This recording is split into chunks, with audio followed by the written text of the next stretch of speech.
Assalamualaikum warahmatullahi taala wabarakatuh. Hai, bersama lagi kita dengan Cikgu Hasniza Raja Daud, SKKJ. Cikgu harap hari ini kita dapat teruskan kelas sains tahun 4 secara online dengan tajuk perubahan bentuk tenaga. Kamu dah bersedia? Jom kita belajar. Okey anak-anak, standard kandungan yang akan kita bincangkan hari ini masih lagi 7.1 sumber dan bentuk tenaga. Standard pembelajaran 7.1.4 menjelaskan melalui contoh perubahan bentuk tenaga dalam kehidupan seharian. Objektif pembelajaran, cikgu harap di akhir pengajaran murid akan dapat menjelaskan perubahan bentuk tenaga dan contoh perubahan bentuk tenaga dalam kehidupan seharian. Bagi menambah kefahaman kamu, rujuk buku teks muka surat 128 sehingga 130. Baca dan fahami. Perkara pertama yang perlu kamu tahu ialah perubahan bentuk tenaga. Sebagaimana yang kita telah pelajari, kita memerlukan tenaga untuk melakukan kerja. Okey.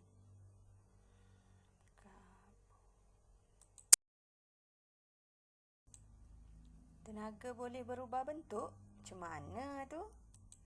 Okey, sebenarnya tenaga boleh berubah daripada satu bentuk kepada bentuk yang lain. Tenaga tidak boleh dicipta ataupun dimusnahkan, tetapi boleh berubah bentuk. Okey, mari perhatikan perubahan bentuk tenaga dalam kehidupan seharian. Untuk tajuk ni, kita akan gunakan simbol. Okey, simbol anak panah bermaksud berubah kepada, manakala simbol tambah bermakna dan. Okey, jom kita tengok contoh perubahan bentuk tenaga dalam kehidupan seharian kita. Okey, contoh perubahan bentuk tenaga dalam kehidupan seharian kita. Yang pertama, semasa mengayuh basikal, di mana tenaga kimia daripada makanan yang kita makan akan berubah kepada tenaga kinetik yang digunakan dalam pergerakan kaki dan basikal. Jadi, cara untuk menulis tenaga kimia, anak panah, tenaga kinetik. Okey, itu ialah contoh perubahan yang pertama. Contoh perubahan tenaga yang kedua iaitu ketika menghidupkan televisyen. Bagi menghidupkan televisyen, kita perlu pasang plug, hidupkan switch dan barulah tenaga elektrik terhasil. Okey, tenaga elektrik yang digunakan berubah kepada tenaga cahaya dan tenaga bunyi. Okey, cara menulis dia tenaga elektrik, daripada litar elektrik tu anak panah, tenaga cahaya tambah tenaga bunyi yang datang berserta dengan tenaga cahaya. Okey, seterusnya. Okey, menyalakan api. Semasa api menyala, tenaga kimia yang tersimpan dalam bahan bakar berubah kepada tenaga haba, di mana api menghasilkan haba dan tenaga cahaya dari api memancarkan cahaya. Jadi, cara tulis dia tenaga kimia anak panah, tenaga haba tambah tenaga cahaya. Okey, seterusnya ketika menggunakan kalkulator suria. Okey, kalkulator suria yang diperolehi daripada matahari menggunakan panel suria dekat bahagian atas kalkulator tu berubah kepada tenaga elektrik.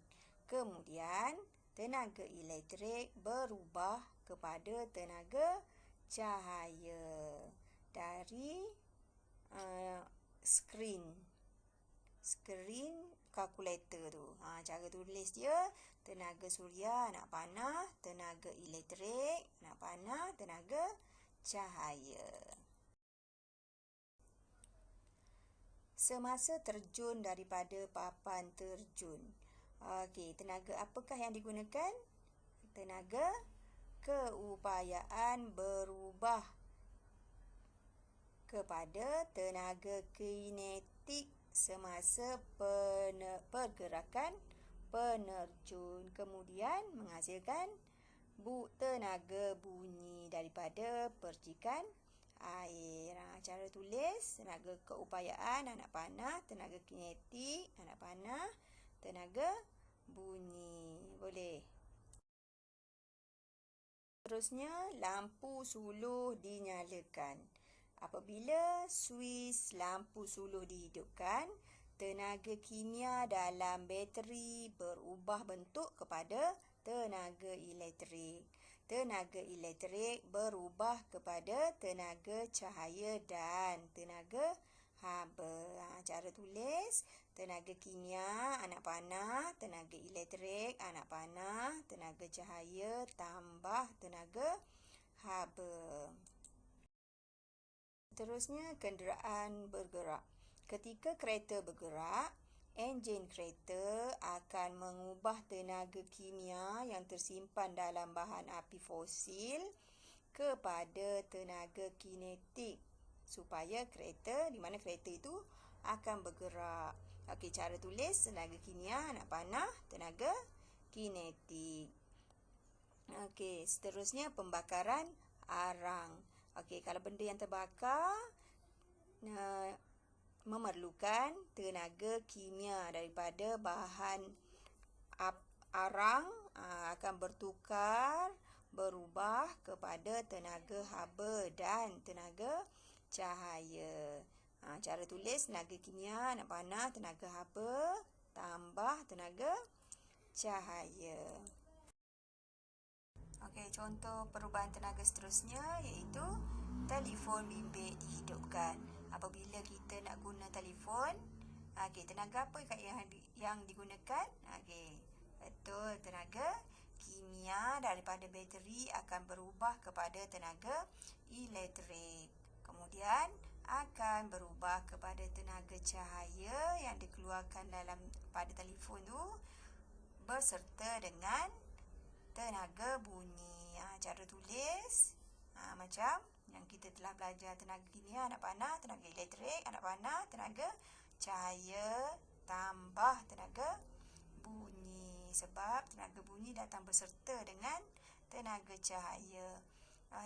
Contoh seterusnya, panel suria. Panel suria yang ada dekat atas bumbung tu mengubah tenaga suria daripada matahari kepada tenaga elektrik.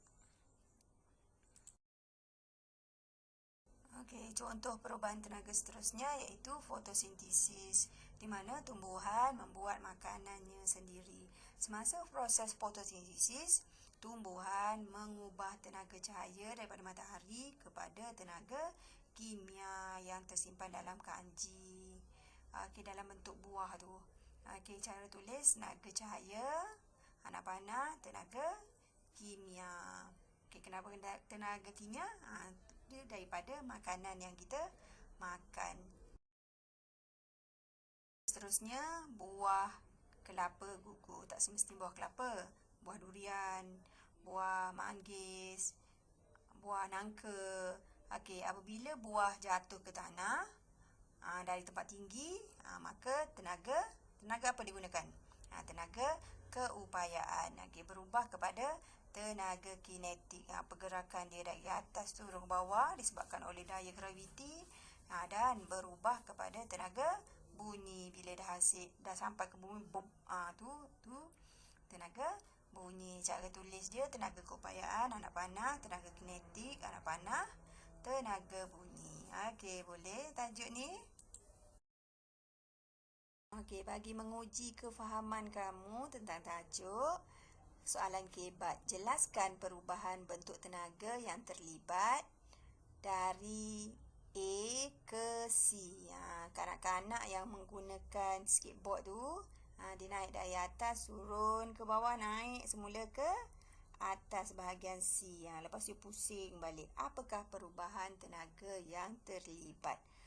Cuba jelaskan dalam grup WhatsApp.